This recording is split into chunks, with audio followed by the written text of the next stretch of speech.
Hey everybody, welcome to the Dental Marketing Podcast, episode number 2. Today I want to focus on Twitter marketing, and today's title is going to be 5 rules you must follow for dental marketing on Twitter. So dental practices and brands of all sizes are now using Twitter to communicate and engage with their prospects, their patients, and a large audience. With over 500 million users on their social network, Twitter is one of the best and most cost-effective ways to grow a following for your practice, while also being able to send updates, messages, pictures, and general news in the process. However, not all doctors and dental practices are using Twitter to its full advantage. Many dentists will come up with a tweet and send it out to hundreds and even thousands of followers and only get a couple clicks. They're even lucky to get that many. Typically, it's crickets. The truth is, it does take some time, effort, and skill to master Twitter and generate more engagement with your network. In today's podcast, we're going to show you how to do exactly that. So the first topic I want to cover is headlines and attention grabbers.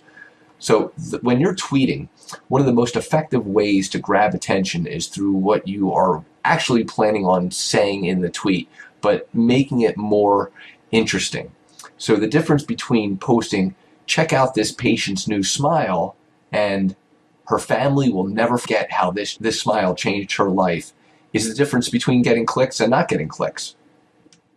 Your tweets should be interesting and actually provide value to your audience. Don't just grab a title of an article you read and send it out to your list. Make it awesome, then send it out. I always recommend that you check out books, papers, magazines, and look at their titles and headlines, and then craft a message to fit from there. For instance, Great Expectations for your dental implants, The Art of War Against Tooth Decay, Romeo and Juliet, and Crooked Teeth. You get the point. They're all pretty attention-grabbing titles that you're just editing to fit your topic. The next rule for using Twitter is using hashtags the right way. I'm going to give a shout out to my friend Brandon Edgerton, who actually loves to call this the pound sign or pound when referring to hashtags. And really a lot of people do refer to it that way. But what we want to do is make sure that we're using hashtags in all of our tweets. Hashtags are a great way to target a specific audience and make your messages more relevant. But if you start posting too many hashtags, you can actually end up hurting yourself. If you're going to use a hashtag, try to make it one of the top 10 trending topics around the world at the moment. It's an excellent way to reach a whole new audience. But a user tip here is only include 2 hashtags at most. 3 or more lowers engagement by 17%. Also, stay away from using a hashtag when you're including a URL within your tweet, or a link, if you will, in your tweet.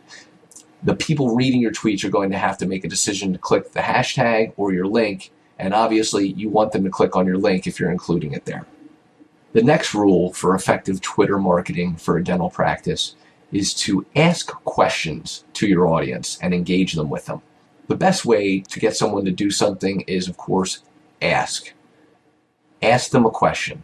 If you want to engage with your audience and followers on Twitter, just simply ask them to do something. Ask them a question. It doesn't even have to include a URL or a link back to your site. It can simply be a Twitter conversation. At the end of the day, you're trying to create a conversation online with your prospects and your patients. It's all about engagement, and the more your followers trust and enjoy what you have to say, the more likely they're going to pay attention to your future tweets. The fourth rule is making sure that you include a picture of some sort with your messages. Not many people know that you can include pictures with your Twitter updates. Most people don't, and even more people are just too lazy to spend a couple minutes to create an image that fits their message if they do know. There's an actual case study done by Buffer that shows that tweets with pictures get 18% more clicks, an unbelievable 89% more favorites, and an astounding 200% increase in retweets when they add a picture to their tweets. There's no reason at all that you can't take an extra minute or two to find a relevant picture for your tweet and attach it with your tweet. The fifth rule is making sure that you send out tweets when there's people around to respond to them. Now, this seems pretty obvious, but knowing when to send out a tweet is critical in making sure that you get engagement. The best time to tweet is anywhere between 8 a.m. and 7 p.m., but later is actually better. I'm on the East Coast here in Philadelphia, and making sure that people on the West Coast can respond to my tweets is very important. And I know as a dental practice that you're only really trying to target local patients and prospects.